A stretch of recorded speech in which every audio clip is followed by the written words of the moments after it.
మజెన్జీ శ్రోతలకి స్వాగతం సుస్వాగతం. చాలా సెకలు ఉన్నారా నీలో. సో ఈరోజు టాపిక్ వచ్చేసరికి మనం గవర్నమెంట్ కి ట్యాక్స్లు ఎందుకు కడుతున్నాం తెలుసుకుందాం. రే నీకు దండం పెడతాను నువ్వు రే ఏందిరా ఇట్లా అయిపోయావు తయారు. సో వేరే కంట్రీస్ ఉంటాయి, for example Switzerland, Germany and Finland. ఇవి వాళ్ళ పీపుల్ దగ్గర నుంచి హై ట్యాక్స్ రేట్ అమౌంట్స్ అనేవి కలెక్ట్ చేస్తూ ఉంటుంది. అవునా నిజమా? అవి కలెక్ట్ చేసి ఆ పీపుల్కి ఏమేమి అందించింది, high class education, free education and free health care అందించింది. కానీ మన గవర్నమెంట్ ఏమిచ్చింది, ఒక లాస్ట్ 4 yearsలో 170 బ్రిడ్జెస్ కూలిపోయినాయి, మన ట్యాక్స్ డబ్బులతో కట్టినవే. మనకెందుకురా? దాని తర్వాత బ్రోకెన్ రోడ్స్, దాని పక్కన చెత్త కుప్పలు, మున్సిపాలిటీ కుప్పలు ఉంటాయి, మన స్వచ్ఛ భారతే. మనకెందుకురా?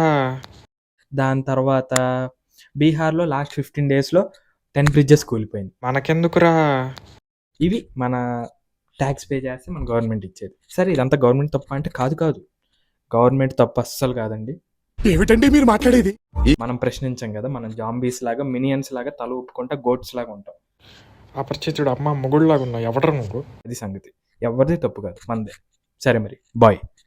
Let them know, uncle. Let them know.